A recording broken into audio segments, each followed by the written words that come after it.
ईशोपनिषद में भी बताते हैं कि विद्या और अविद्या दोनों ही हमें समझनी चाहिए। कोई भी आप संसार में मशीन खरीदते हैं तो उसमें कुछ डूज और कुछ डोंट्स होते हैं। तो क्या करना है वो तो हमने देखा, क्या नहीं करना है वो हमने कैकेयी से भी देखा, उसके चरित्र से, और रावण के चरित्र से भी देखेंगे कि क्या नहीं करना है। राम और भरत के चरित्र से देखा कि क्या करना है, और कैकेयी और रावण के चरित्र से देखेंगे क्या नहीं। तो थोड़ा इतिहास में जाते हैं। भगवान राम के प्रकट से पहले कैसे रावण ने अपनी ही, वो बोलते हैं ना, अपनी कब्र खोद ली। तो रावण ने अपना मृत्यु का पूरा अरेंजमेंट, बहुत भाग्यशाली होते हैं वो लोग जो जीवित रहते रहते अपनी मृत्यु का अरेंजमेंट कर देते हैं। रावण उनमें से ऐसे ऐसे पाप किए उसने, और ऐसी ऐसी, वो बोलते हैं ना कि श्राप लिए जो उसके मृत्यु का कारण है। तो एक एक करके थोड़ा हम उसके बारे में चर्चा करें।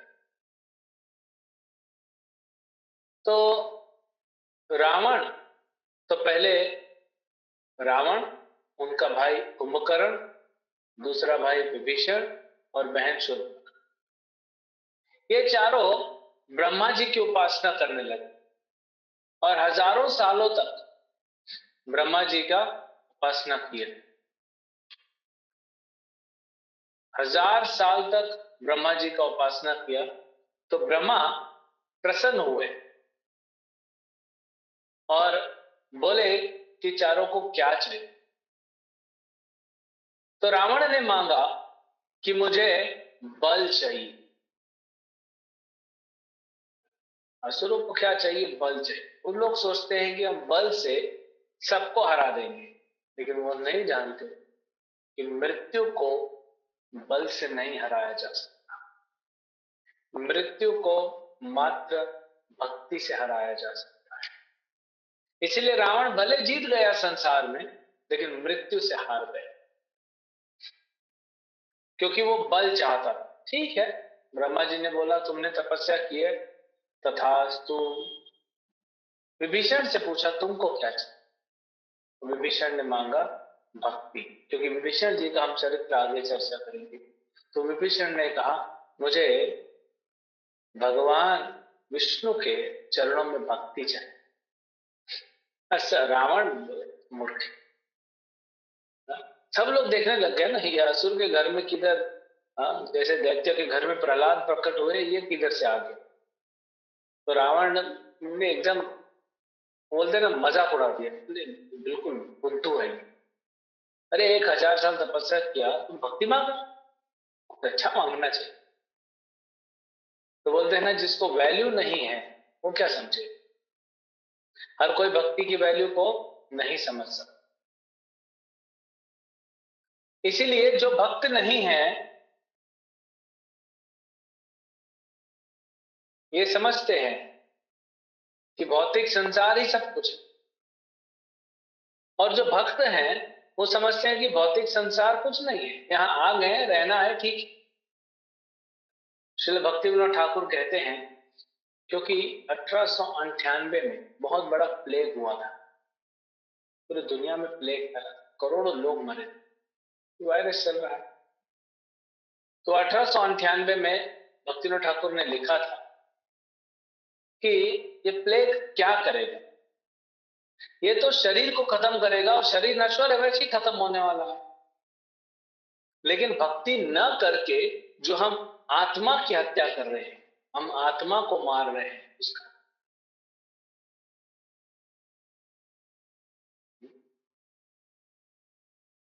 तो हमें सोचना चाहिए। तो इसीलिए अभी कोरोना वायरस चल रहा है। तो भक्ति ठाकुर कहते हैं जो भक्ति में रत है, ये प्लेग उसका क्या कर। कोई बोलेगा इसको वैज्ञानिक तौर से समझाइए। ठीक है, समझिए। प्लेग आएगा, शरीर खत्म कर देगा, आत्मा को कुछ होगा नहीं, वो भक्ति आगे कंटिन्यू करेगी। वो भक्ति आगे कंटिन्यू करेगा आत्मा, उसको क्या फर्क। इसीलिए तो भक्ति में ठाकुर जी लिखते हैं, राखो भी मारो भी जो इच्छा तो हार। आप मुझे रखना है रखो, आप मारना है मारो। तो ये रावण के समझ की बात नहीं थी कि विभीषण भक्ति क्यों मांगे। तो एनीवेज, रावण को जब ये मिला तो उसको बड़ा अहंकार तो था ही, असुर तो था, अब उसका अहंकार बढ़ गया और हर जगह गया वो विजय प्राप्त करने के लिए। उसने सोचा कि मैं हर जगह विजय प्राप्त कर सकता हूं। तो सबसे पहले जाता है वो शिवलोक के बाजू में जो कुबेर की नगरी। तो कुबेर देखा जाए तो इसका भाई है। तो कुबेर के पास गया, कुबेर को ललकारा और ऐसा युद्ध किया कि कुबेर जैसे योद्धा को पीछे भागना पड़ा, क्योंकि रावण किसी के हाथ से मर नहीं सकता, ये उसका वरदान था। आप बाद में बताएंगे रावण का इतिहास पूर्व जन्म का, आप जानते भी होंगे। तो रावण किसी के हाथ से मर नहीं सकता, तो अहंकार ऐसा वो राक्षस बनेगा तभी तो भगवान आएंगे मारने। छोटे छोटे असुरों को मारने थोड़ी आएंगे भगवान। ऐसा असुर बनेगा तो भगवान को भी आनंद आएगा ना, तो मारेंगे उसको। तो कुबेर को भी पीछे हटना पड़ा और फिर कुबेर से क्या छीन के लाए, पुष्पक विमान। कुबेर से छीन लिया क्योंकि कुबेर भाग गया, डर के युद्ध नहीं कर पाया। तो कुबेर का पुष्पक विमान ले। और ये पुष्पक विमान आज के विमान में क्या फर्क है? एक्चुअली अगर पहले के विमान हम स्टडी करेंगे तो उस पर स्टडी चल रही है, वो ऐसे ऐसे डिजाइन था और ऐसे ऐसे यंत्रों से चलते। आजकल तो सिर्फ पेट्रोल और लिक्विफाइड हाइड्रोजन गैस से चलते हैं, लेकिन पुष्पक कैसे चलता था? मन से चलता। कोई पेट्रोल, कोई मिड एयर पेट्रोल भरने का जरूरत नहीं, कोई कोलिजन नहीं होगा। वेदर खराब है तो कोई प्लेन को कुछ क्रैश नहीं होगा। आजकल तो प्लेन कैसे जाते हैं और फिर नोज डाइव सीधा नीचे चले जाते। तो पुष्पक ऐसा नहीं था। पुष्पक विमान अपने मन से आपके मन से चलता था। आप बॉम्बे में बैठे हैं और पुष्पक में चढ़ गए, चलो हमें कलकत्ता जाना। कलकत्ता जाते जाते बीच में आप जहां जाना है मुड़ गए, जैसा आपने सोचा वो विमान चल। तो बड़ा वर्णन है। रावण भी जब पुष्पक विमान लेके जाता है वो पूरे संसार में घूम रहा है। देखिए रावण एक राक्षस था और राक्षसों की नगरी, ये तो लंका बाद में ली थी उसने, नहीं तो राक्षस जो है वो मनुष्य लोक पे नहीं रहते, उनका अपना लोक है। ये भूमि के पृथ्वी लोक के ऊपर राक्षसों का लोक है, उसके ऊपर देवताओं का। जो राक्षस है वो मनुष्यों से ऊपर माने जाते हैं, नीचे नहीं। चरित्र में नीच है लेकिन बल में, वो फैसिलिटीज में वो हमसे ऊपर माने जाते, इसीलिए तो राक्षसों का लोग ऊपर है और फिर उसके ऊपर इंद्र का। तो जब ये घूम रहा था रावण, तो इसने देखना चालू किया और बड़ी सुंदर सुंदर वादियां, भूमि पे आता है, पृथ्वी लोक पे घूमता है, सुंदर सुंदर वादियां देखता है और सोचता है कि रे पुष्पक विमान फर्स्ट क्लास, क्या स्मूथ इंजन है, कितना अच्छा टेक ऑफ होता है, लैंडिंग होता है, कोई आवाज नहीं करता। तो पुष्पक विमान का भी सराहना कर रहा था और फिर उसने देखना चालू। आप सोचिए 20 लाख साल आज भी आप देखते हैं कुछ लोग वीडियो बनाते हैं, हेलीकॉप्टर लेके जाते हैं, वो हिमालय के ऊपर या फिर घने जंगलों के ऊपर या फिर नदी के ऊपर, आज तो मनुष्य सब जगह पहुंच गए। तो ऐसे वादियां तो उसने पूरी जो नेचुरल रिसोर्सेस है वो तो पूरा खत्म कर दिया। तो 20 लाख साल पहले कितना सुंदर वातावरण रहा। तो रावण देख रहा था और देखते देखते एक जगह पे पहुंचा जहां उसने थोड़ा ध्यान से देखा। क्या देखता है ध्यान से कि कोई स्त्री बैठी। पहले देखे, अच्छा उसके पहले देख रहे हैं कि ब्राह्मणों के यज्ञों को ध्वस्त किया राक्षस। राक्षस कैसे ब्राह्मणों को यज्ञ नहीं। देखिए, जो भी ब्राह्मणिकल कल्चर से, जो ब्राह्मणों की सभ्यता होती है, जो सनातन धर्म है, जो ये ब्राह्मणिकल कल्चर है, इससे जो ईर्ष्या करता है वो असुर है, वो राक्षस। भले रूप उसका कैसा है उससे फर्क नहीं पड़ता, भले वो मनुष्य रूप में हो, लेकिन अगर इन चीजों को पसंद नहीं करता है और इनका विरोध करता है तो वो राक्षस। तो असुर क्या करते थे, राक्षस क्या करते थे, ब्राह्मण यज्ञ करेंगे तो लोग ऊपर से हड्डियां फेंकते थे, हाँ? मल फेंकते थे, मूत्र फेंकते थे, खून फेंकते थे, पस फेंकते थे, और पूरा खराब कर यज्ञ तो अब खराब हो गया। और यही ब्राह्मणों को खा जाते थे और इनकी हड्डियों को फेंक देते थे। तो रावण देख रहा था बहुत सारे हवन कुंड आधे आधे जल रहे हैं और वहां पे खून गिरा पड़ा है और ब्राह्मणों की हड्डियों पड़ी हुई, तो ये मांस पूरा खा जाते हैं। तो उसको देख के बड़ा आनंद आ रहा है।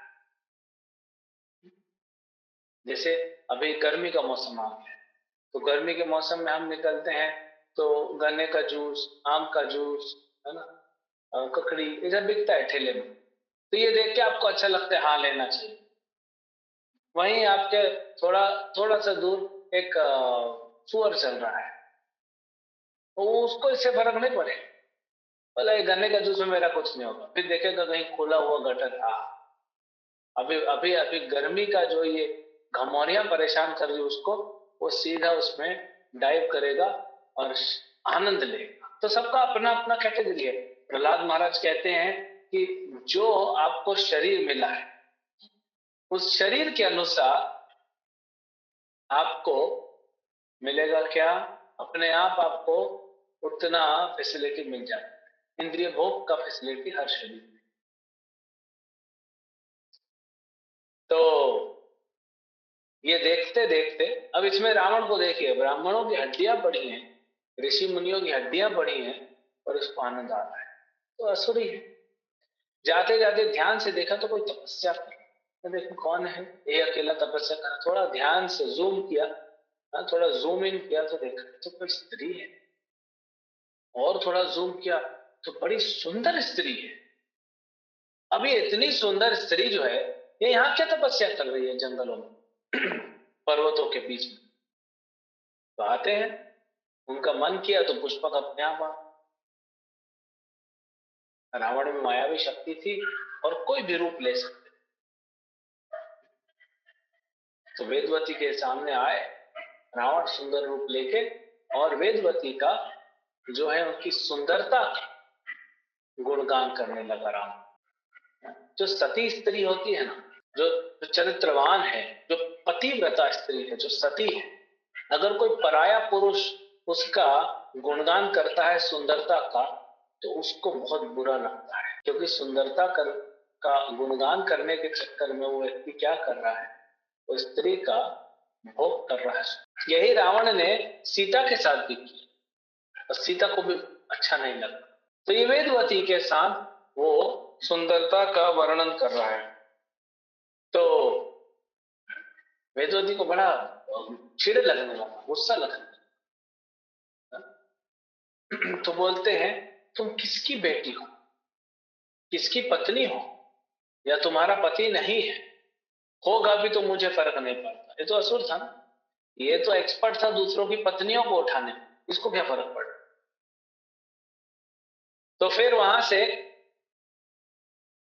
रावण ने बोलना चालू किया, और वेदवती कहती है, मैं यह तपस्या कर रही हूं भगवान विष्णु को अपना पति के रूप में प्राप्त कर, और मैं अपना मन कहीं और नहीं लगा सकता।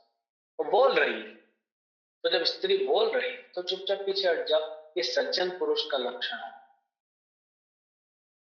ये सज्जन पुरुष का लक्षण है। लेकिन रावण तो राक्षस था। तो फिर रावण ने क्या किया, बहुत समझाने का कोशिश किया, तुम चलो, तुम इतनी सुंदर हो, तुम हमारी रानी बन के रहो। अब धन संपत्ति था तो सब, जितनी पत्नियां थी, जितनी राजकुमारियों रानियों को उठा लेता था, सबको रानी बना के रखता था। वो तो हनुमान जी जब जाएंगे तब हम वो तो चर्चा करेंगे। जब हनुमान जी माता सीता को ढूंढने के लिए जाते हैं रावण के महल में, तो जब रावण के बेडरूम में जाते हैं तो बहुत सारी स्त्रियां वहां सोई पड़ी हैं। सबके कपड़े आधे खुले, किसी का बाल खुला है ना। वो हनुमान जी ब्रह्मचारी हैं, लेकिन सेवा के लिए उनको वो सब, क्योंकि वो ढूंढ रहे हैं कौन है सीता, कौन, अभी कभी देखे भी नहीं कौन है सीता, कौन है सीता। हर एक स्त्री का चेहरा उनको देखना पड़ा। उनको पता नहीं है कि माता सीता तो शोभा। तो ये वेदवती को कहता है, ये वेदवती मना कर दी, नहीं, मैं किसी भी पुरुष के बारे में सोच भी नहीं सकती, क्योंकि मैं भगवान विष्णु की हो चुकी हूं, मैं उन्हीं को अपने पति के रूप में स्वीकार करूं। तो रावण को बड़ा अहंकार होता है ना, और अहंकारी व्यक्ति को मना करने से उसको क्रोध आता है।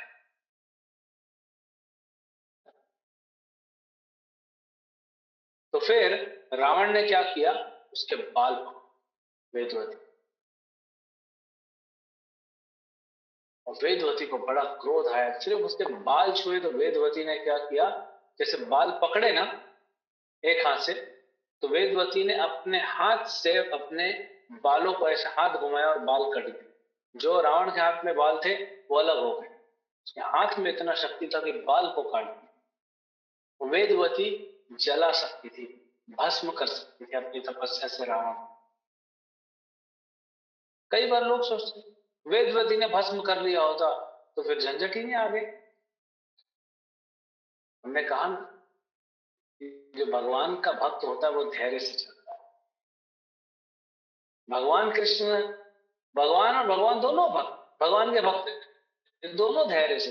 जब भगवान कृष्ण ने देखा युधिष्ठिर महाराज के, कल हमने बताया कि धोखा वो उनके साथ जुआ में, लेकिन फिर वही भगवान ने कुछ नहीं किया, क्योंकि हमको जो नहीं दिखता है ना, हमारा विजन बहुत लिमिटेड, भगवान को सब दिखता है। ये रावण कैसे मरेगा ये ब्रह्मा जी जानते हैं, शिव जी जानते हैं कि भगवान आके मारेंगे। तो ये वेदवती को समझ में आ गया, नहीं तो मार देती ना। तो ये वेदवती ने पहले तो बाल काटे और अपने से उसको घिन आने लगी, अपने से उसको घिन आने लगी, क्योंकि पर पुरुष ने छू दिया ना। तब वेदवती श्राप देती रावण, कहती है तुमने ये जो मेरे साथ जबरदस्ती किया है, स्त्री ही तुम्हारे मृत्यु का कारण बनेगी। और कौन सी स्त्री, मैं तुम्हारे मृत्यु का कारण। और क्योंकि तुमने इस शरीर को छुआ है, ये शरीर अपवित्र हो गया, अब ये भगवान विष्णु के लिए उपयुक्त नहीं है, ये अपवित्र हो गया, और अपवित्र शरीर को खत्म कर देना चाहिए। योग मुद्रा में बैठी अपने तपोबल से अग्नि को प्रकट किया और स्वयं अपने शरीर को जला दिया, अपने शरीर को जला दिया। रावण को बड़ा, रावण बोलता मूर्ख है, मेरे को मारेगी, अरे मेरे को मारना था तो अभी मार सकती थी ना। खुद आत्महत्या करके डरपोक के जैसा भाग गई। वो ध्यान नहीं दिया, निकल गए, अहंकार इतना था, निकल गए। वहां से निकलते निकलते पुष्पक से जब गए तो जा रहे थे हिमालय की, तो कैलाश पर्वत, कैलाश पर्वत आया तो सोचे कि अरे ये क्या है, मेरे रास्ते में रुकावट। वो पुष्पक को ऊपर नहीं कर रहे थे, वो सोचे कि मैं कैलाश पर्वत को हटा दूं। तो नीचे देखे तो नंदी खड़े थे। तो नंदी को बोलते हैं ये पर्वत ये सब क्या है, तो बोले शिव जी का पर्वत है कैलाश, हमारे स्वामी है और हमारी स्वामिनी वहां रहती। बोले तुम और तुम्हारा स्वामी मेरा क्या, और तुम तो बंदर जैसा मुंह है। रावण नंदी को बोलता है, बोलता है तुम्हारा बंदर जैसा मुंह है, तुम मेरा क्या कर। तो नंदी को बड़ा क्रोध आता है, अपने लिए ही नहीं, उसने शिवजी पे अपराध किया और अपने स्वामी पे अगर कोई ऐसा आवाज उठाए तो शिष्य को क्रोध आना चाहिए, क्रोध बिल्कुल आना चाहिए।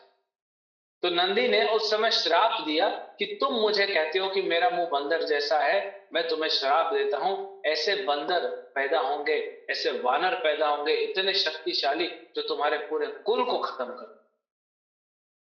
अभी देखिए, वेदवती से श्राप लिया, अब ये दूसरा श्राप लिया नंदी से कि बंदर मारेंगे, दूसरा श्राप लिया। फिर कोई फर्क नहीं पड़ा, बोले तुम और तुम्हारा स्वामी कुछ नहीं कर पाएंगे। अभी देखो मैं पर्वत को, मेरा शक्ति को तुम जानते नहीं हो, मेरे 20 बाजुएं हैं, 10 हाथ इधर 10 हाथ इधर, 20 हाथ। और रावण ने अपने पूरे 20 हाथ ऐसे पर्वत के नीचे डाले उठाने के लिए, और हाथ डाल भी दिए, और इतना शक्तिशाली था वो, तो शिवजी का पर्वत नहीं होता तो उठा देता पूरा हिमालय, इतना शक्ति था उसमें। जब रावण का युद्ध, अंतिम में हम देखेंगे युद्ध, जब रावण का युद्ध राम से होना था और सब मारे गए, तो रावण ने सोचा क्या करूं। तब रावण गए कहां पे, बलि महाराज सुतल लोक पे, क्योंकि बलि महाराज उनके पूर्वज हैं, वो भी दैत्य कुल में। तो उनके पास गए और बोले कि आप हमें आशीर्वाद दीजिए। लेकिन अंदर जाने से पहले क्या, जब रावण अंदर जा रहा था तो बलि महाराज के सिक्योरिटी, चीफ सिक्योरिटी ऑफिसर कौन है, वामन देव भगवान, भगवान विष्णु, ये उनके चीफ सिक्योरिटी ऑफिसर। प्रेम है भक्तों का, ये प्रेम है भगवान का अपने भक्तों के। तो फिर वामन देव ने मना कर दिया, बोले नहीं जा सकते, भागो इधर से। बोले मैं बलि महाराज से, बोले नहीं मिल सकता, तुमको मिलना अलाउड नहीं, भागो। रावण सोचा अरे ये क्या रोकेगा, रावण मायावी था, उसको पता नहीं है तू मायावी है, ये माया का बाप है। भगवान विष्णु माया के बाप। तो इसने क्या किया, चींटी का रूप ले लिया और चुपके से अंदर जा रहा। तो वामन देव भगवान ने उसके ऊपर पैर रख दिया, पैर रखा तो फड़फड़ाता हुआ अपने असली रूप में आ गया। आचार्य कहते हैं कि जब भगवान वामन देव ने पैर रखा रावण के ऊपर, तब रावण को शक्ति मिली राम का बाण सीने में लेने की। भगवान का बाण हम सीने में भी नहीं ले सकते सो, और हम सोचते हैं कि आने दो भगवान को, हम देख ले, हम नहीं कर पाएंगे। छोटे मोटे असुरों के लिए भगवान को आने की जरूरत भी नहीं। तो रावण भी राम का बाण को अपने छाती में ग्रहण करने के लिए शक्ति चाहिए थी, वामन देव ने। एनीवेज फिर अंदर जाने दिया, बलि महाराज को कहते हैं ऐसा ऐसा ऐसा ऐसा। बलि महाराज बोलते हैं रावण तुम छोड़ दो सीता, तुम बर्बाद हो जाओगे, सब कुछ तुम्हारा खत्म हो, कुछ नहीं बचा। लेकिन वो जिद करता है। तो बलि महाराज बोलते आओ मेरे, लेके जाओ पीछे कोर्टयार्ड में। एक तो आगे होता है, फिर बैकयार्ड बोलते हैं या जो भी है, पीछे लेके बलि महाराज। और रावण देखता है वहां पे एक विशाल पर्वत है, बहुत विशाल पर्वत सोने का। अरे मेरी लंका इसके सामने चिल्लर है, ये इतना विशाल पर्वत है, मेरी सोने की लंका कुछ नहीं। और उस पे हीरे मोती अलग अलग प्रकार के रत्न जड़े हुए हैं,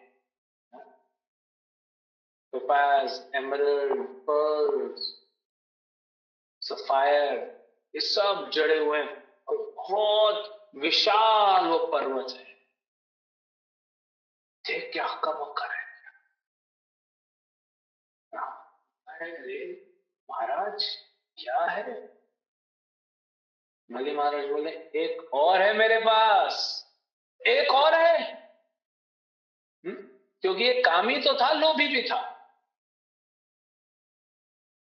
लोभी और कामी दोनों था। बोलते एक और है, इतना विशाल पर्वत। बोले है क्या। बलि महाराज बोले अगर तुमको दूंगा तो सीता को छोड़ दो। अरे बिल्कुल छोड़ दूंगा, इतना धन मिलेगा, सीता को छोड़ दूंगा। तुम जानते हो ये क्या, बल्ली महाराज पूछते हैं रावण को, तुम जानते हो? नहीं नहीं, बोले मेरे परदादा हुए थे हिरण्यकशिपु। और ये रावण हिरण्यकशिपु ही है, हम बताएंगे ये वही हिरण्यकशिपु रावण के रूप में आया। और बोले मेरे परदादा हुए हिरण्यकशिपु। बड़ा दुस्साहस किया, भगवान को ललकार दिया। अरे भगवान को ललकार दिया, भगवान फिर भी कुछ नहीं कहते। यहाँ पे संसार में लोग बैठे हुए जो भगवान के चरणों में अपराध करते हैं, फिर भी भगवान बच्चा है, बच्चा है, क्या इसका बुरा मान। लेकिन हिरण्यकशिपु ने हद तब पार कर दी जब भगवान के शुद्ध भक्त प्रहलाद के साथ उसने दुस्साहस, वो नहीं सहते भगवान। तो भगवान नरसिंह रूप में प्रकट हुए, और जब नरसिंह रूप में प्रकट होकर हिरण्यकशिपु से युद्ध करने लगे, और जब संध्या का वक्त आया, हिरण्यकशिपु को लेके अपनी गोद पे बैठाया था, तब हिरण्यकशिपु का मुकुट गिर गया था और हिरण्यकशिपु की दोनों बालियां गिर गई। वो पहुंची थी सुतल लोक। ये जो पर्वत था विशाल, ये हिरण्यकशिपु को एक एक कान की बाली थी। आप सोच सकते हिरण्यकशिपु खुद क्या हो और नरसिंह देव क्या हो, और वही नरसिंह देव भगवान का।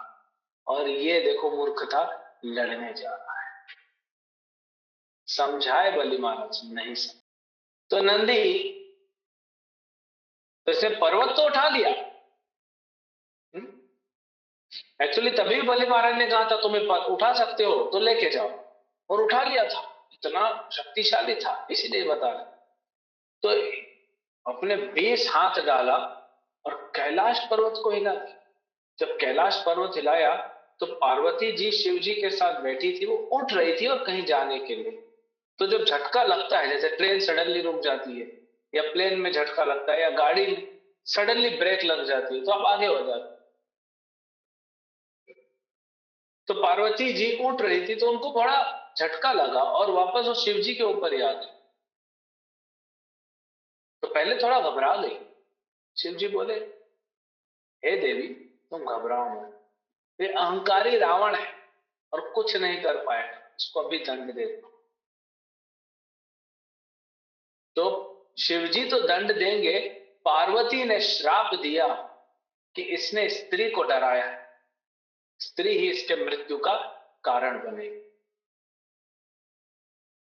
ये तीसरा श्राप हम देख रहे हैं। स्त्री को डराने से स्त्री मृत्यु का कारण बन जाती है। और स्त्रियां कहती हैं हमको वुमेन एम्पावरमेंट चाहिए। अरे हम कहते हैं वुमेन आर ऑलरेडी एम्पावर्ड, स्त्रियों को शक्ति नहीं चाहिए। भगवान ने जो दिया है स्त्रियों को बहुत ज्यादा दिया है पुरुषों को, दोनों को अलग अलग दिया है, लेकिन स्त्रियों को एम्पावरमेंट ऑलरेडी है। देखो वेदवती ने श्राप दिया, इधर पार्वती श्राप दे रही है, उसी चक्कर में मरेगा रावण, इतना बलशाली। तो शिवजी क्या किए, खड़े हो गए और थोड़ा सा पर्वत को दबा दिया। जब पर्वत को दबाए तो ये 20 हाथ जो रावण ने पर्वत को उठाने के लिए अंदर डाले थे, ऐसा चपट गए, और रावण इतना जोर से चिल्लाया कि पूरे त्रिभुवन में उसकी आवाज फैली। स्वर्ग लोक से नरक लोकों तक पूरी उसकी आवाज फैली, इतना जोर से चिल्लाया था। तो तुरंत रावण के मंत्री जो वहां पे थे वो आ गए, उन्होंने कहा तुमने शिवजी को क्रोधित किया है, और शिवजी आशुतोष हैं, तुम प्रसन्न भी, आप इनको जल्दी करो, इनका गुणगान करो। तो सामवेद के मंत्रों से शिवजी का गुणगान करने लगा। 100 साल गुणगान किया, 100 साल, और 100 साल तक बेचारे के हाथ फंसे, चपट गए, चटनी बन गया। 100 साल तक पर्वत के नीचे हाथ, इतना कष्ट हो रहा था। कई बार ये किसी को बताओ तो उनको लगता है अरे अच्छा स्टोरी है, फेरी टेल है, हैरी पॉटर, ऐसा कुछ। ये सत्य है, क्योंकि हम नहीं समझ सकते 100 साल तक कैसे रावण खड़ा रहा, हा? कहीं गया नहीं, भूख नहीं लगी, खाया पिया नहीं, बारिश हो रही है, सर्दी हो रही है, अरे ये सब हम नहीं सोच सकते क्योंकि हम कूप मंडूक हैं, हम मेंढक के कुएं हैं, हम नहीं सोच सकते। तो 100 साल तक प्रार्थना करता रहा, उसके बाद शिव जी प्रकट हुए वहां। शिव जी कह रहे दशानन, रावण का एक नाम पड़ा था दशानन, 10 सर थे उसके।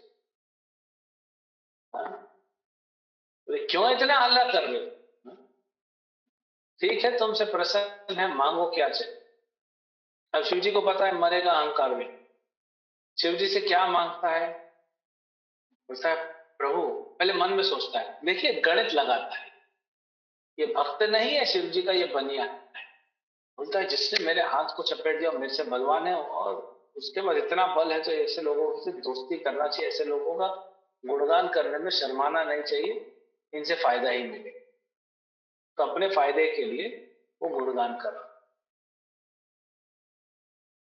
उसके बाद शिव जी को बोलता है मुझे आपका पशुपात अस्त्र चाहिए।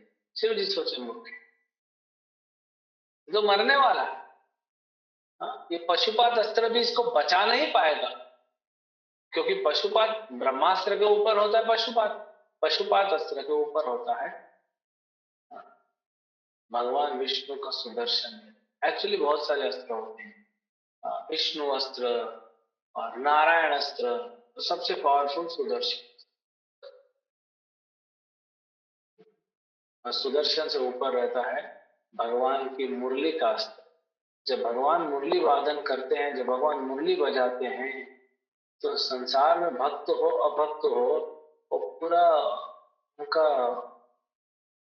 बोलते हैं ना, एक दिव्य रूप से वो डिस्टर्ब हो जाते, उनको समझ में नहीं आता, स्तब्ध हो जाते, कुछ नहीं कर पाते। तो एनीवेज पशुपात अस्त्र मांगा, शिव जी बोले तथास्तु और चले गए। और रावण को महसूस हो रहा था कि उसके मन में मंत्र आ रहे हैं। अब ये फिर शक्तिशाली बाद ही तो रावण स्तोत्रम, शिव तांडव स्तोत्रम, जो आजकल बहुत चल रहा है, पिछले कुछ समय से हर जगह सुनाई देता है, शिव तांडव स्तोत्रम, और रावण ने गाया था। इसीलिए वैष्णव को उसको कभी नहीं गाना चाहिए। क्यों? क्योंकि रावण असुर है। तो शिव तांडव स्तोत्रम जो है, भले शिव जी का गुणगान है, वो असुर द्वारा रजोगुण में लिखा हुआ है, तो इसलिए हमको कभी वो गाना नहीं चाहिए। कभी आप शिव जी मंदिर में जाएं, शिव जी का गुणगान करना है तो शिवाष्टकम है, और कुछ नहीं तो वांछाकल्पतरुभ्यश्च कृपा सिंधुभ्येव च पतितानां पावनेभ्यो वैष्णवेभ्यो। और हरे कृष्ण। महाप्रभु तो शिव जी के मंदिर में जाते थे, हरे कृष्णा ही कीर्तन करते थे। हमारे इस्कॉन के भक्त भी कभी जाते हैं, नासिक जाते हैं तो त्र्यंबकेश्वर जाते हैं, उज्जैन जाते हैं तो महाकाल। हमें याद है हम लोग महाकाल गए थे स्टूडेंट्स को लेके, और महाकाल मंदिर में जाके हरे कृष्णा कीर्तन किया। तो वैष्णव जहाँ, क्योंकि हरे कृष्णा कीर्तन से शिव जी भी प्रसन्न हो, क्योंकि वो भी वैष्णव, उनको भी अच्छा लगता है कृष्ण का कीर्तन राम का। एनीवेज, रावण यहां से आगे निकला। अभी 3 श्राप हो चुके हैं, वेदवती का, नंदी का, और माता पार्वती। आगे जाते जाते अब दक्षिण की ओर आ रहे हैं, हिमालय से दक्षिण की ओर, और वहां पे घूमते घूमते उनकी नजर पड़ती है अयोध्या नगरी।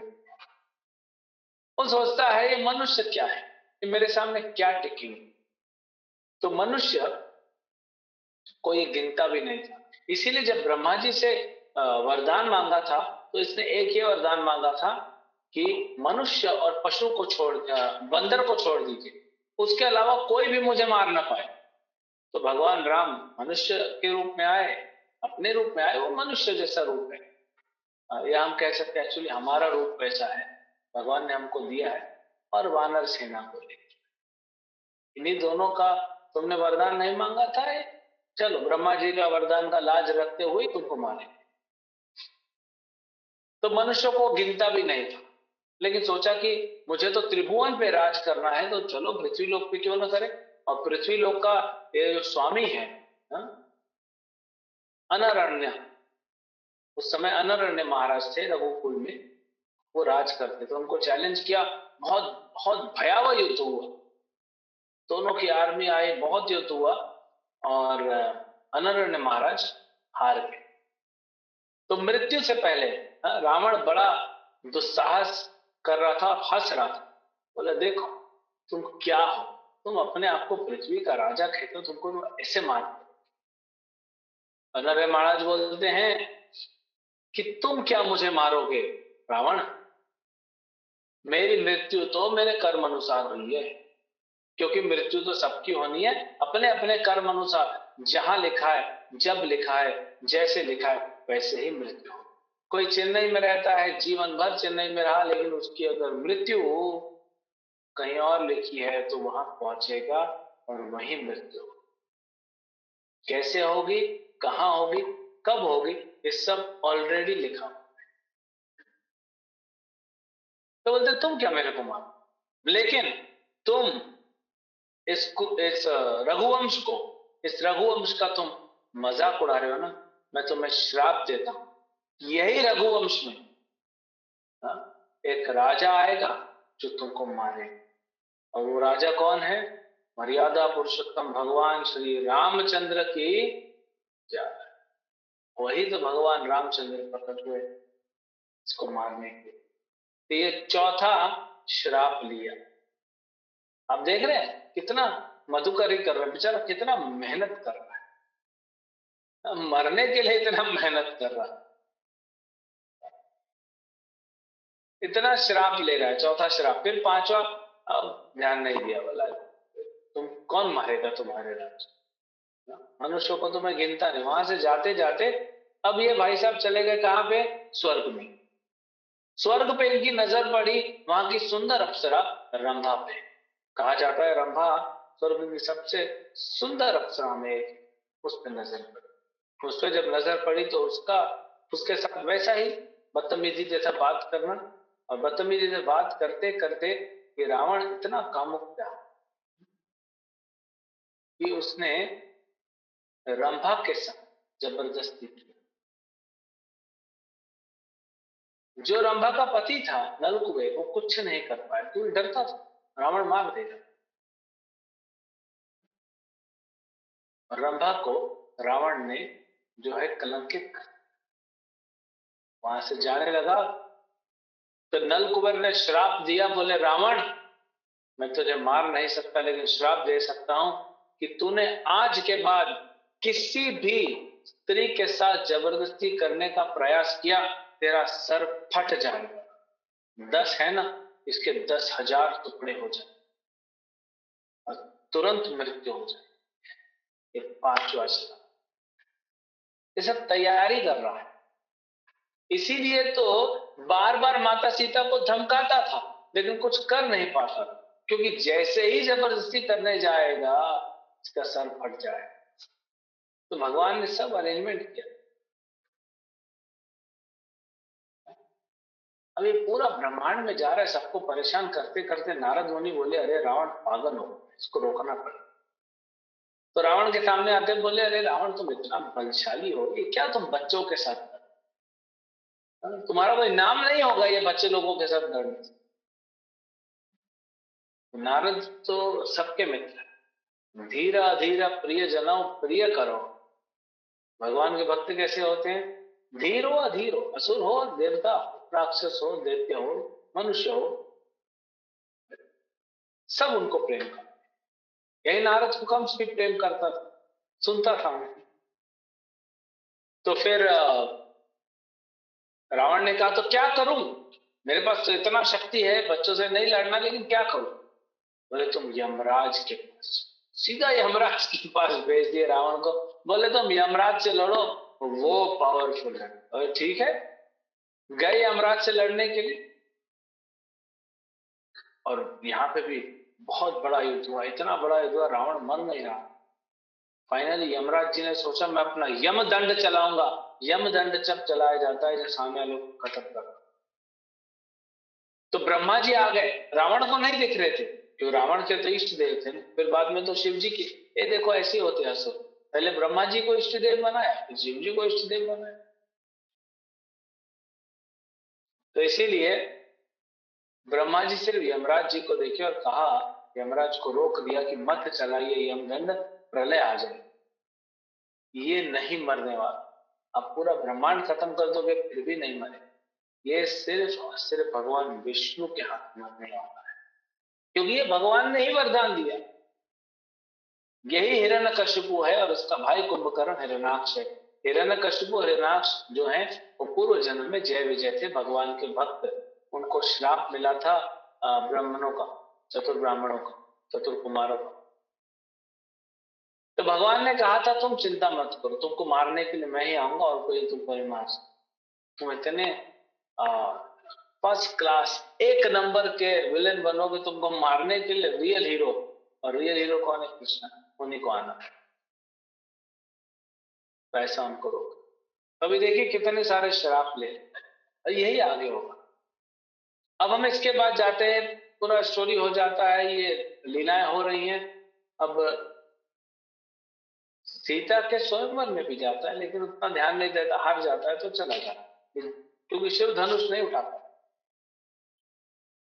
शिव जी का भक्त है लेकिन शिव जी धनुष उठाने नहीं। तो फिर वहां से आगे निकला और फिर धीरे धीरे धीरे भगवान आए कहां पे? वनवास लेके चित्रकूट। फिर आगे गए नासिक, जहां से सीता माता का किडनैपिंग। तो जब भगवान राम ने 14,000 राक्षसों को मार दिया नासिक, उसी समय वहां जो उनका मंत्री था, सेनापति बोल सकते हैं, बड़ा पावरफुल योद्धा था अकंपन। वो इतना पावरफुल था, वो नहीं हार सकता था। लेकिन भगवान राम ने जो हालत की, वो अकंपन जो था वो कंपित हो उठा, कांप गया था पूरा, और भागा वहां से सीधा लंका। और बोल नहीं पा रहा है। कभी कभी ना लोग इतने घबरा जाते, मान लीजिए आप कहीं जा रहे हैं और 10,000 लोगों ने आपको घेर लिया, मारने के लिए आ रहे हैं, अगर बच गए तो क्या सदमा, वैसा सदमा हुआ था कंपन को, जब देखा एक एक घंटे में 14,000 राक्षसों को मार दिया। ये है कौन? ये कोई मनुष्य नहीं हो सकता, खर दूषण को मारने वाला मनुष्य नहीं हो सकता। जैसे मार रहे थे भगवान, ये कभी मौका मिलेगा तो वाल्मीकि रामायण पढ़िएगा, बड़ा सुंदर विवरण है, क्या मारा है भगवान। ये रियल हीरो ऐसे ही, ये बॉलीवुड हॉलीवुड के हीरो नहीं है, बस भगवान असली हीरो है। तो कंपन सीधा रावण के पास गया, बोल नहीं पा रहा था, सिर्फ फड़फड़ा रही थी उसकी जबान। मरीज का भी हालत ऐसी हुआ था, मरीज का आएगा। तो कंबन ने ऐसा ऐसा कहा तो रावण को क्रोध हुआ, बोले मैं अभी राम को मार दूंगा। बोले नहीं मार सकते, खरदूषण कम थे क्या? रावण बोला रे, ये भी महारथ ही है कंपन, ये ऐसा बोल रहा है, मतलब कुछ तो इसने देखा है?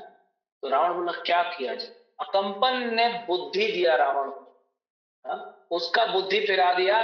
कहता है कंपन कि तुम रावण को नहीं मार सकते, लक्ष्मण को नहीं मार सकते, उनकी पत्नी सीता का अपहरण कर दो, ऐसे ही दोनों का बल टूट जाएगा आत्मबल। तो रावण को कहा, तो रावण गया प्लान बनाने। फिर रावण जाता है मरीच के पास, मामा मरीच ताड़का का पुत्र था, मरीच और सुबाहु। तो भगवान जब छोटे से युवा अवस्था, तो विश्वामित्र आके लेके जाते हैं राम और लक्ष्मण को, ये उस दिन बताया।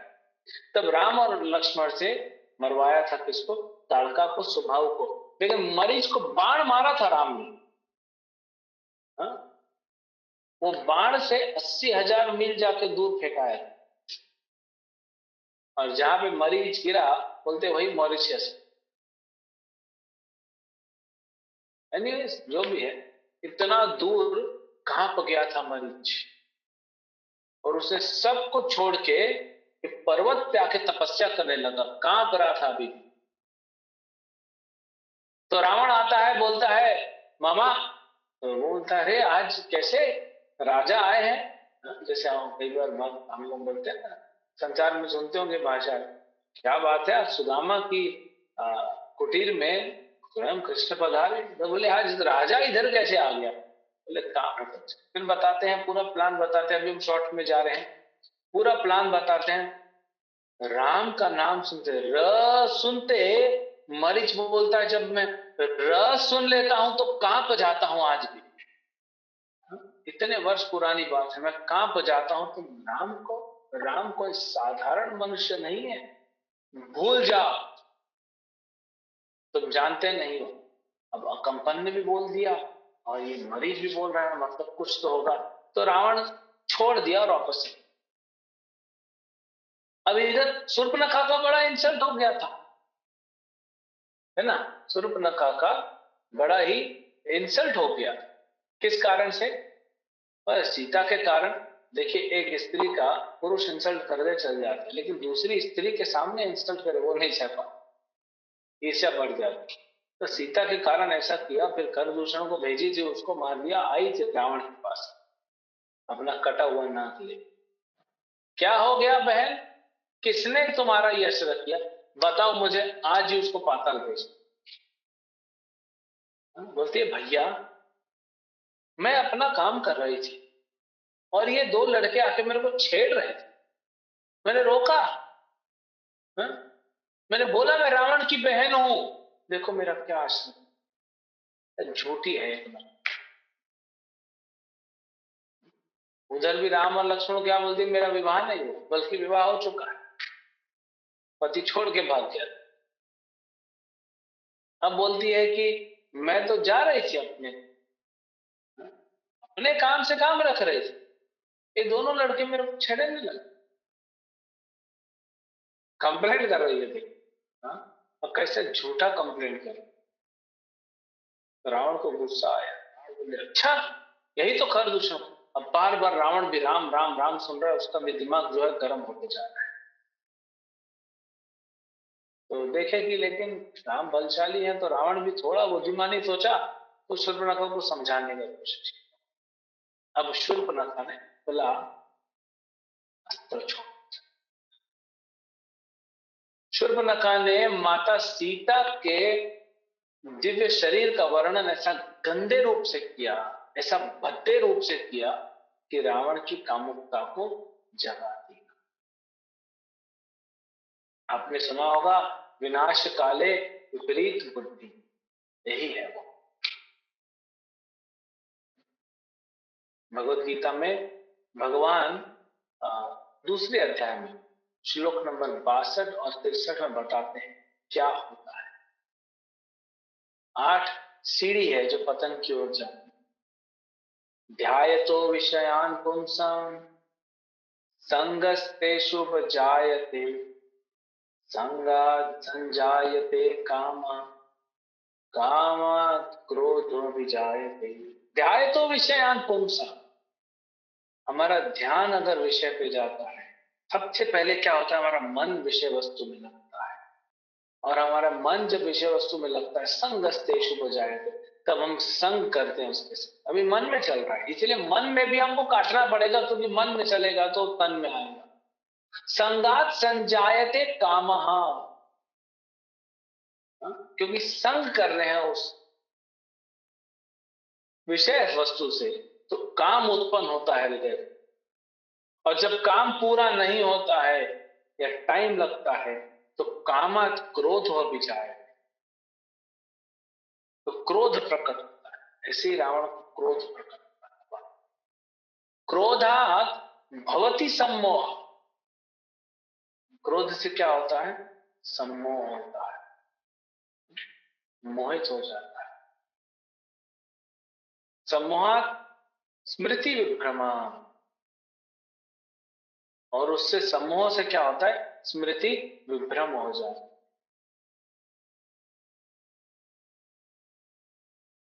स्मृति भ्रंशात बुद्धि नाश, स्मृति जो है जब उसका भ्रम हो जाती है तो बुद्धि का नाश हो जाता है। अर्जुन बोलते हैं ना, कृष्ण पूछते समझ में आया?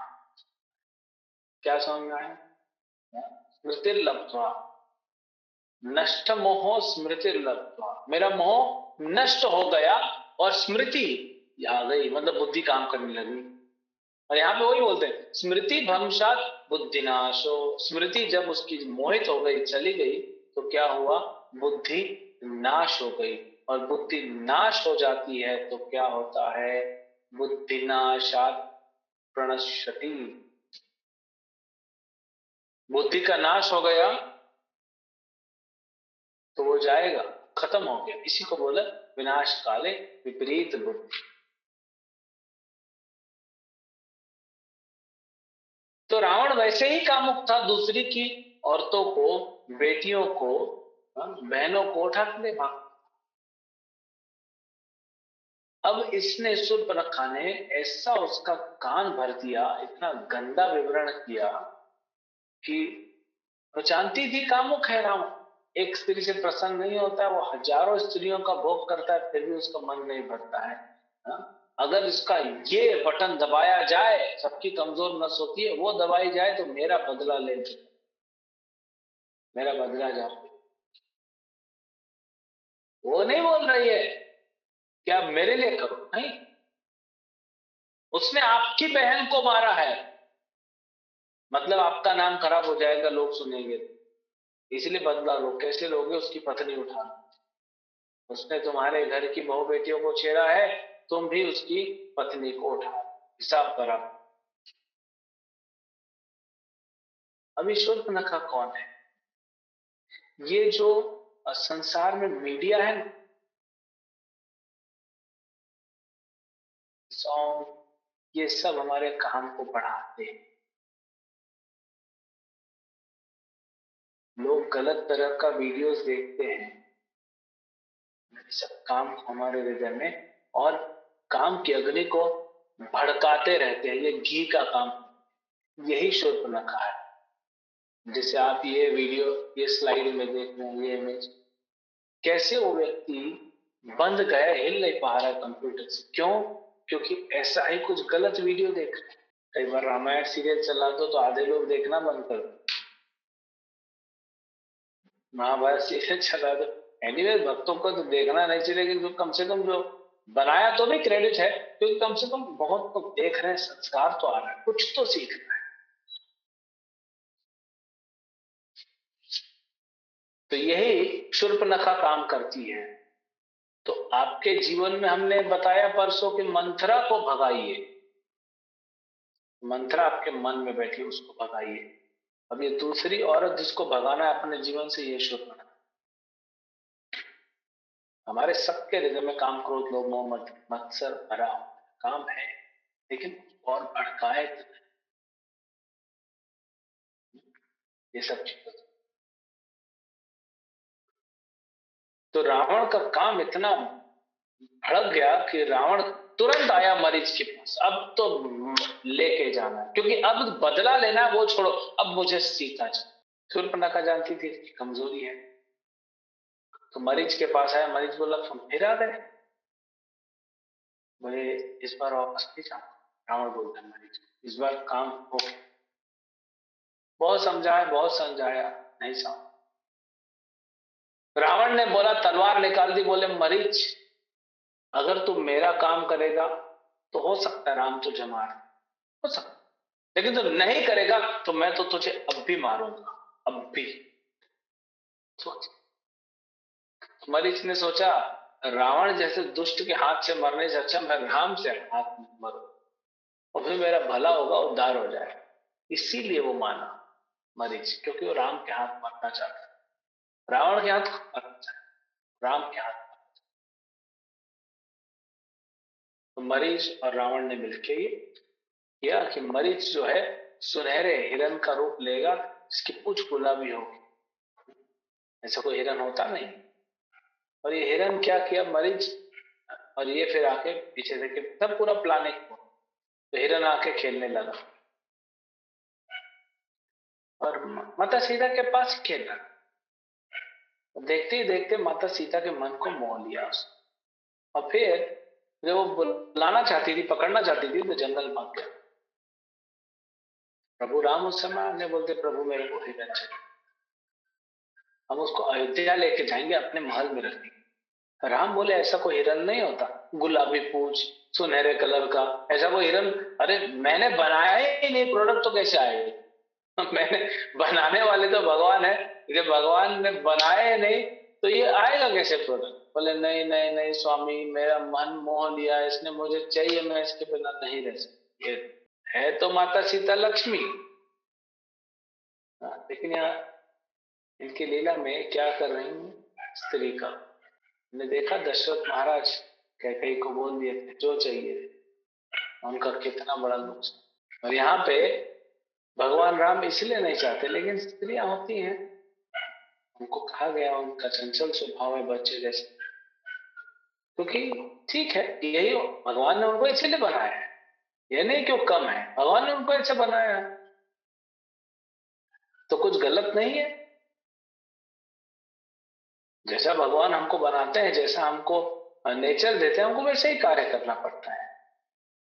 अभी मैं रूम में बैठ रहा हूँ, बाहर कहीं रोड पे कुत्ते का भौंकने का आवाज आ रहा है, वो तो भौंकेगा ना, वो कोयल की आवाज में गाएगा नहीं, क्योंकि उसको स्वरूप मिला है भौंकने का। कोयल को स्वरूप मिला है गाने का, मयूर को स्वरूप मिला है पंख खोल के नाचने का।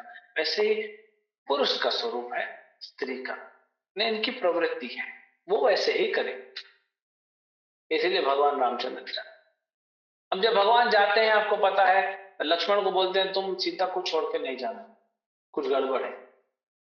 और फिर बाद में मरीच मरने से पहले सोचता है कि मैं क्या करूं, ये सब प्लान था।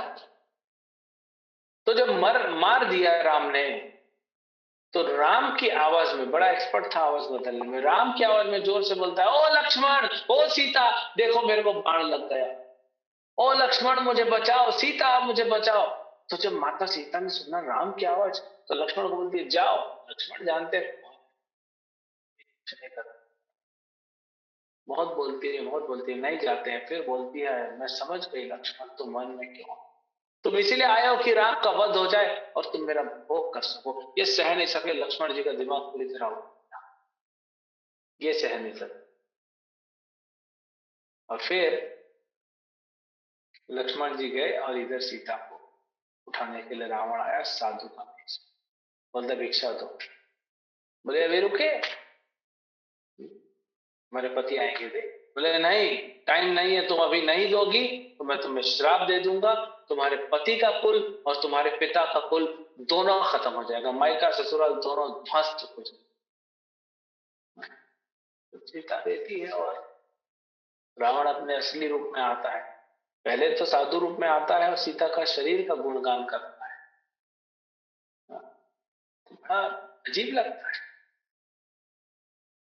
और फिर अपने असुर रूप में आता है, बोलता है मैं रावण हूं, तुमको मैं अपनी परम रानी बना के रखूंगा, मुख्य रानी बना के रखूंगा। हालांकि मंदोदरी जो मुख्य रानी थी रावण की, उसका नाम तो सतियों में गिना जाता है, वो एक सती है।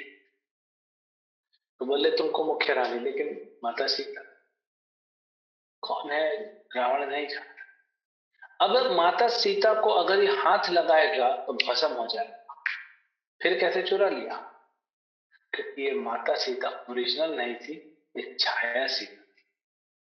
जब सीता माता के बारे में बात करेंगे तो इस का बारे में हम डिटेल बताएंगे। और ये छाया सीता कौन थी? यही वेदवती। इस वेदवती ने अपने आप को जला दिया था, इसके बाल पकड़े थे रावण ने, वही वेदवती छाया सीता के रूप में आके इसके वध का। और स्त्री के कारण मरेगा तो शिव जी पार्वती जी का श्राप। जितने भी श्राप थे अब सब एक एक करके मिलना चाहते।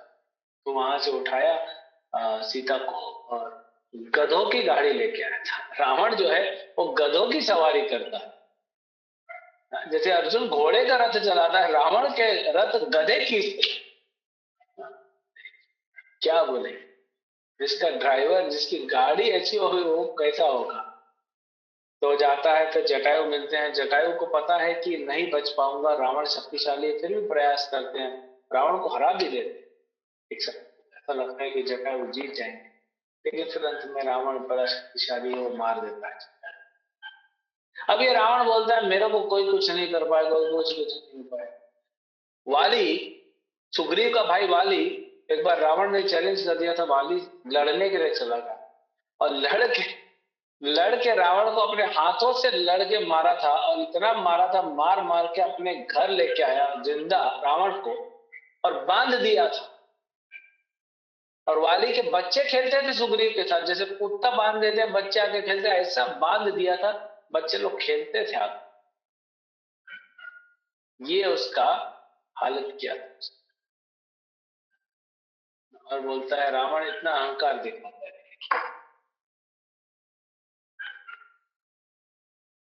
यहां से लेके गया और फिर हमको पता है कि वो लंका में लेके गया और फिर कैसे ढूंढे और युद्ध हुआ। युद्ध में भी बहुत धोखाबाजी करता था, बहुत धोखाधड़ी करता था। एक बार माता सीता, युद्ध हार रहा है, माता सीता के सामने ऐसा एक सर लाके फेंक दिया। माता सीता ने देखा ये राम जैसा देखा, लेकिन राम नहीं, क्योंकि माता जानती है राम को, राम को कोई कुछ सर काटना तो छोड़ो, कोई कुछ नहीं कर सकता, तो मानी नहीं। लेकिन रावण ने ऐसा बोला, देखो तुम्हारे पति को तो मार दिया, अभी कुछ नहीं बचा तुम्हारा, अब मैं ही हूं बस। तो इतना दुष्ट था।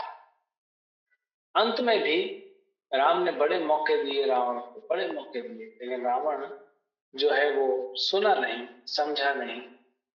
मान लेता तो तुरंत उसको भक्ति मिल जाती, लेकिन उसका तो मृत्यु लिखा। तो ये तो रावण की मृत्यु हुई, बाकी सब आप जानते हैं। तो रावण जो है उससे क्या सीखने को मिलता है कि क्या नहीं करना है। सबसे पहले अहंकार नहीं करना चाहिए, क्योंकि ये शक्ति आपको दी गई है। देखिए रावण की शक्ति नहीं थी, ब्रह्मा जी के आशीर्वाद से मिला था। तो आपको शक्ति जो दी गई है उस पे क्या अहंकार करना। अंग्रेजी में कहावत है, don't be proud of the borrowed blooms. किसी से उधार लिए हुए कुछ चीज पे अहंकार क्यों करना। ब्लूम्स, बोरोड ब्लूम्स, तो किसी से आप कुछ उधार ले रहे हो उस पर अहंकार क्या करना। मान लीजिए आपको कहीं शादी में जाना, आप किसी से उधार लेके कपड़ा पहन के आए और शादी में जा रहा है बड़ा ठाट बाट, देखो हमारे पास ये सूट है, ये सूट है, हम ऐसा 3 पीस पहन के उधारी का लेके आए। तुम्हारा जूता दूसरे से लेके आए, तुम्हारा मौजा दूसरे से लेके आए, घड़ी दूसरे का पहने हो, कपड़ा दूसरे का पहने, टाई दूसरे का है, बेल्ट दूसरे का, तुम्हारा क्या है। तो ऐसे हमको सब मिला हुआ है, अहंकार क्यों करना। ये तो सब हमको मिला हुआ है, हमारा तो है नहीं। तो अहंकार होता है, एक काम होता है, हम सोचते हैं हम भोक्ता है, भोक्ता राम यज्ञ तपसाम सर्वलोक महेश्वरम। ये भगवान बोल सकते हैं, हम नहीं बोल सकते। असुर क्या बोलते हैं, भोगी हम, ईश्वरो हम, कि मैं भोगी हूं, मैं ईश्वर हूं, मैं ही बलवान हूं। न हम भोगी हैं, न ईश्वर है, न बलवान। हम कमजोर हैं, हम दास हैं, तो भोगी नहीं, हम सेवा। ईश्वर अहम, अहम भोगी, ये असुरों की प्रवृत्ति 16वें अध्याय में भगवान बताते हैं। असुर कैसे बोलते हैं, ईश्वर अहम, मैं ईश्वर हूं, मैं ही भोगता हूं। यह अहंकार से उत्पन्न होता काम, और इस काम को बढ़ाने वाली शूर्पणखा। तो अपने जीवन में मंत्रा और शूर्पणखा को पहचानिए, आउट कीजिए। मंत्रा का हमने बताया, शूर्पणखा कौन है, स्पेशली इन मीडिया। ये वीडियोस जो हम देखते हैं ना, अलग अलग वीडियोस, ये सब हमको ईश्वर का काम करती है, हमारे हृदय में काम कराती है। और हमेशा अपने, आजकल देखिए छोटे छोटे बच्चे, छोटे छोटे बच्चे स्कूलों में आपके 7 साल 8 साल 9 साल सब चालू हो जाते हैं, सब गलत वीडियो देखते हैं। जब तक वोट डालने जाते हैं तो जीवन इनका ऐसे ही बर्बाद हो चुका होता है। विवेक शक्ति खो बैठते हैं, विवेक बुद्धि नहीं होती है, तो वोट क्या डालेंगे। मतलब है ना, इसका मतलब है जीवन में कुछ नहीं कर पाते, इसीलिए आज की नस्ल ऐसी पैदा हो, क्योंकि सब गलत काम में बचपन में लग जाते हैं। धीरे धीरे आप देखिए उनमें कोई सेल्फ कॉन्फिडेंस नहीं है, कोई अपने सेल्फ मोटिवेशन नहीं, कोई रिस्पेक्ट नहीं, 2 4 लोग को छोड़ के बाकी सब इमोशनल इमोशनल इमोशनल, ये इसके कारण। क्योंकि विवेक नहीं है, बुद्धि नहीं है, सोच नहीं सकते क्या सही है क्या गलत, हमेशा दूसरे पर निर्भर रह जाते हैं पैरासाइट। ये हो रहा है और ये बढ़ेगा, ये बढ़ेगा, क्योंकि बुद्धि उनकी दूसरे दिशा में। तो हमको शूर्पणखा से बचना चाहिए। तो ये हमने देखा क्या क्या हमको रावण से सीखना चाहिए कि नहीं करना। ठीक है, हरे कृष्ण। मर्यादा पुरुषोत्तम भगवान श्री रामचंद्र की जय, श्रील प्रभुपाद की जय, श्री रावण महाराज की। देखो जो जो जय बोला ना रावण महाराज की, वो समझ जाइए रावण की पार्टी का है आप। हाँ, तो सोच समझ के जय बोलना चाहिए। ठीक है, रावण भी भक्त है, जय विजय, लेकिन अभी रावण मेंटलिटी नहीं। रावण का नाम ही पड़ा रावण, जो दूसरों को बुलाता है वो रावण है। तो जिसने जिसने रावण की जय बोला है, चेक करो आप कौन सी पार्टी में हो। तिलक तो कृष्ण का लगाते हो, अंदर से गुणगान रावण का करते हो। ठीक है, एक प्रश्न चैट में आया, रावण मायावादी मायावी था तो जब वो सीता का अपहरण करना था तब वो छाया सीता को क्यों नहीं पहचान पाया? मायावी था ना, भगवान नहीं था। सिर्फ भगवान जब छुपाना चाहते हैं तो कोई नहीं जान सकता है। जब ब्रह्मा जी भगवान कृष्ण के बछड़ों को और भगवान कृष्ण के मित्रों को चुरा के ले गए, तो कृष्ण ने अपने आप का विस्तार किया बछड़ों के रूप में और बच्चों के रूप में, और बलराम जी को भी नहीं पता पड़ा। तो दूसरों की तो बात छोड़िए, बलराम जी को नहीं पता पड़ा क्या हो रहा है। अंत में 1 साल बाद बलराम जी को पता पड़े कुछ तो अद्भुत हो रहा है यहाँ। तो रावण को नहीं बताना चाहते थे तो नहीं पता पड़ेगा। वो कितना बड़ा भी मायावी हो, कोई भी हो, भगवान जब छुपाना चाहेंगे तो कोई नहीं। क्योंकि भगवान क्या कहते हैं गीता, सर्वस्य चाहम मृति सन्निविष्टो मत्त स्मृतिर्ज्ञानम अपोहनम च। कि मैं ही ज्ञान देता हूं, मैं भुला देता हूं और मैं ही याद करा। भगवान कब किसकी आंखों पे पर्दा डाल देंगे किसी को पता नहीं। तो भगवान नहीं चाहते थे कि पता पड़े। एक प्रश्न है कि शिवजी ने क्या सुदर्शन और नारायण अस्त्र भी रावण को दिए थे? नहीं, शिवजी कैसे सुदर्शन अस्त्र देंगे, वो तो उनका अधिकार नहीं है। नारायण अस्त्र नारायण का है, सुदर्शन अस्त्र कृष्ण का है, वो कैसे दे देंगे शिवजी? शिवजी अपना अस्त्र दे सकते, पशुपात दूसरों का अस्त्र उठा के नहीं दे सकते, इसलिए उन्होंने नहीं दिया। तो मैं बता रहा था अलग अलग अस्त्र होते, नारायण अस्त्र ऐसे नहीं मिले, वो तो नारायण की उपासना करने से। और ये असुर लोग वैसे ही भगवान से ईर्ष्या रखते हैं, तो कभी भी भगवान की भक्ति करने नहीं जाते। हरे कृष्ण प्रभु जी, दंडवत प्रणाम। जैसा कि आपने कहा कि ये जो मीडिया वगैरह है, ये बॉलीवुड, नेटफ्लिक्स वगैरह, तो ये सुपंखा का काम करते हैं। तो कुछ भक्त जो होते हैं उनको जिस प्रकार से हमें खाने का क्रेविंग होता है, उस तरीके से उन्हें हमेशा कुछ ना कुछ यूट्यूब पे भगवत गीता या फिर कुछ लेक्चर सुनने की आदत होती है, जिसके कारण घर के सदस्यों को प्रॉब्लम होती है। और कुछ कई बार ऐसा होता है कि घर के सदस्य भी कहते हैं कि अरे अभी तो दीक्षा हो गया, अभी तुमको मंदिर ज़्यादा जाने की ज़रूरत नहीं है। तो ऐसी अवस्था में वो भक्त क्या करे? देखिए, अगर भक्त यूट्यूब पे भगवत गीता और भागवतम लेक्चर सुन रहा है ना, तो और घर वालों को तकलीफ हो रही है तो लाउड स्पीकर मत सुनो, ईयरफोन में सुनो। फिर भी घर वालों को तकलीफ हो रही है तो आप बोलो कि मैं तो कोई घर का सेवा छोड़ के नहीं कर रहा हूँ, मैं पढ़ाई छोड़ के नहीं कर रहा हूँ, तो मेरे पास एक्स्ट्रा टाइम में 4 अच्छी चीज सीखने को मिल रही है, क्या दिक्कत है? और फिर भी अगर घर वाले नहीं समझाते तो बोल तो मुझे ही करना है, हाथ जोड़ दो, लेकिन करते वो मत छोड़ो।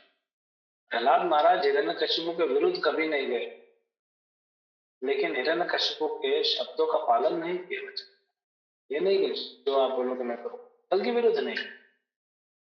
तो this is called non cooperation movement का सॉफ्ट वर्जन।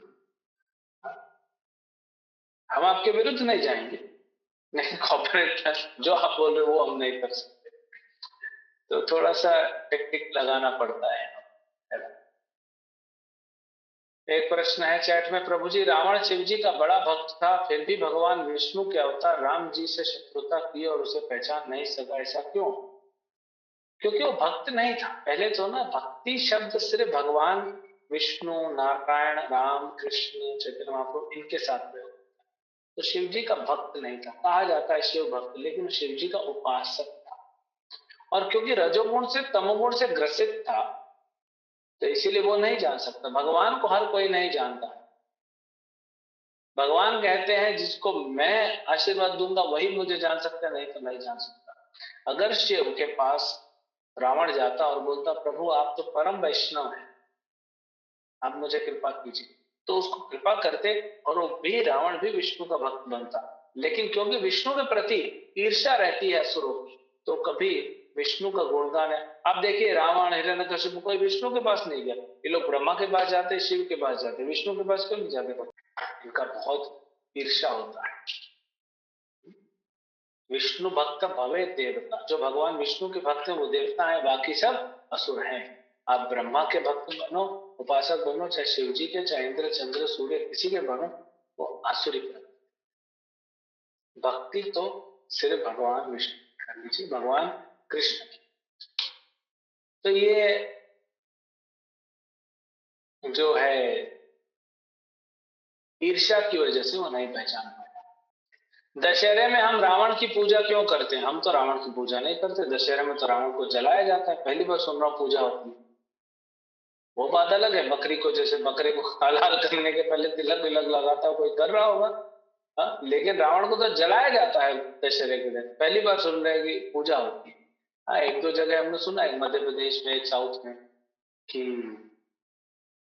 रावण का मंदिर है कि असुर लोग। यहाँ तो बॉलीवुड स्टार्स का मंदिर है। हाँ, तो क्या बोलोगे, रावण तो फिर भी वैदिक था। हाँ, यहाँ तो मनुष्य का मंदिर बना के रख दिया लोगों ने। कुछ लोग कहते हैं राम नॉर्थ इंडियन है, उत्तर भारतीय है, और रावण दक्षिण भारतीय है। ये युद्ध तब से चला आ रहा है, दक्षिण भारत उत्तर भारत। ये दक्षिण भारतीय के कुछ लोग हैं, ओ उनको नहीं पता कि रावण भी उत्तर भारतीय था। रावण का जन्म स्थान देखोगे तो अलग अलग जगह पे, दो, एक तो गाजियाबाद दिया हुआ है, नोएडा गाजियाबाद के पास, और एक नेपाल। हाँ, जनक महाराज के महल के पास ही है ना, जनकपुर के आसपास। इसीलिए तो कहीं कुछ लोग बोलते हैं ना कि जानकी जो थी सीता, वो रावण की बेटी थी। देखिए, यानी एक व्यक्ति कितना मूर्ख हो सकता है, रावण की बेटी थी बोलते। हाँ? ये पढ़ाया जा रहा था कॉलेजेस में, किसी ने बोला कौन पढ़ा रहा है, ये एमए के कोर्स में था दिल्ली यूनिवर्सिटी। किसने पॉइंट आउट किया, रावण की बेटी सीता अपनी बेटी को किडनैप करेगा? और वो करना इतना हो सकता है, आज के लोग तो इतना गिर गए, वो अलग बात। रावण ऐसा था। प्रभु जी, द्रविड़ लोग रावण को भगवान मानते हैं। इंडिया का एक बहुत बड़ा स्पिरिचुअल गुरु ने शिव स्तोत्रम को बहुत पॉपुलर किया है। करने दो, आप हरे कृष्ण महामंत्र को पॉपुलर करो। जब रावण संभल नहीं रहा था, तो सारे देवताओं की मीटिंग हुई, तो ब्रह्मा जी बोले क्या कर? सबसे पहला शिवजी ने बोला, बोले विष्णु को बोला, उसको मारेंगे, उसको हलाल करेंगे, विष्णु को बोला। पार्वती बोली प्रभु आपका भक्त है। बोले भक्त हो ना हो उससे फर्क नहीं पड़ता, अभी सबको तंग कर रहा है, विष्णु के भक्तों को तंग कर रहा है, भगवान को आना ही। बाद में भी जब अंत में रावण मरता है तो शिव जी को याद करता है। पार्वती बोलती है जाइए बचाइए रावण। शिव जी बोलते हैं थोड़ा सोचो, उधर सामने कौन खड़ा है? मेरे प्रभु खड़े उधर सामने, राम, मैं कैसे जाऊंगा? हाँ? अपने प्रभु के विरुद्ध थोड़ी लड़ूंगा। हालांकि एक लीला के हिसाब से बाणासुर को रक्षा करने के लिए शिव जी लड़े थे कृष्ण से। वो कृष्ण का गुणगान करते, तो पॉपुलर करते रहते हैं, कुछ लोग इधर करते हैं, कुछ इधर, क्या कर सकते हैं, ये गुरु नहीं है। गुरु वही होता है जो साधु और शास्त्र का पालन करता है, और शास्त्र कहते हैं कि भगवान कृष्ण ही परम है। जय विजय की क्या कथा है? जय विजय की कथा क्या है? बड़ी लंबी कथा है, भागवतम पढ़ना पड़ेगा। तो जय विजय भगवान के द्वारपाल हैं वैकुंठ में। एक बार चतुर कुमार, 4 कुमार, वो जा रहे थे, ब्रह्मा जी के पुत्र 4 पुत्र जा रहे थे वैकुंठ भगवान से मिलने। तो 1 2 3 4 5 6, 6 दरवाजे तो पार कर गए, किसी ने रोका नहीं। 7वें दरवाजे में जय विजय ने ऐसा रोक दिया, बोले किधर किधर जा रहे हो, इधर एंट्री नहीं है तुम लोग। तो जय विजय के ऊपर बहुत क्रोध आया ब्राह्मणों को, चतुर कुमारों को। चतुर कुमारों ने कहा कि तुम क्योंकि भेद कर रहे हो, भेदभाव कर रहे हो, किसी को जाने दे रहे हो, किसी को नहीं जाने दे रहे हो, तुम वैकुंठ में रहने लायक, इसीलिए तुमको हम श्राप देते हैं कि तुम मृत्यु लोक में जाओ, असुर बनो। तो तुरंत भगवान आ जाते, भगवान बोले क्या हुआ? तो ये तो घबरा गए, लेकिन भगवान आ जाते रक्षा करने के लिए। बड़ा सुंदर यहाँ पे भगवान का वार्ता होता है। भगवान कहते हैं एक काम करो, एक्चुअली जय विजय को श्राप देने के बाद भगवान जब गुणगान करते हैं जय विजय का, गुणगान मतलब बोलते हैं कि मेरा गलती, तो चतुर कुमार बोलते हैं हम श्राप वापस लेने को तैयार। बोले नहीं, तुमने दिया है तो ठीक है। और लक्ष्मी जी वहां रहती है, लक्ष्मी जी प्रसन्न हो, क्योंकि श्राप देने के और भी कारण थे। श्राप तो निकलवाया था भगवान ने, नहीं तो चतुर कुमार वैकुंठ में श्राप को देंगे। एक बार लक्ष्मी जी नारायण से मिलना चाहती थी, जय विजय ने मिलने नहीं दिया, बोले नहीं भगवान अभी आराम कर रहे। तो लक्ष्मी जी को बड़ा क्रोध आ गया, कुछ बोले ही नहीं, गुस्सा था। तो भगवान नारायण समझ गए कि लक्ष्मी जी को गुस्सा है इनके ऊपर, तो वो भी एक कारण। अन्य पुराणों में अलग अलग कारण बताए जाते हैं। एक कारण ये है कि भगवान बोलते हैं कि मैं सब रसों का आस्वादन ले रहा हूं, लेकिन मैं लड़ाई किससे करूं, युद्ध किससे करूं, मैं इतना शक्ति जो मेरे पास है उसको कहां प्रदर्शित करूं? वैकुंठ में कोई लड़ेगा नहीं, और उधर मृत्यु लोक में भौतिक संसार में किसी में दम नहीं मेरे से लड़ने के लिए, तो किसी को तो यहां से जाना पड़ेगा और मेरे को टक्कर देना पड़ेगा, तब तो मेरे को अच्छा लगेगा ना। तो ये एक कारण था। किसी पुराण में, नरसिंह पुराण में या किसी पुराण में ये भी बताया गया है, नरसिंह पुराण में, कि जय विजय का इच्छा था, अरे हमारे प्रभु का इतना गुणगान है, उनका और गुणगान होना चाहिए।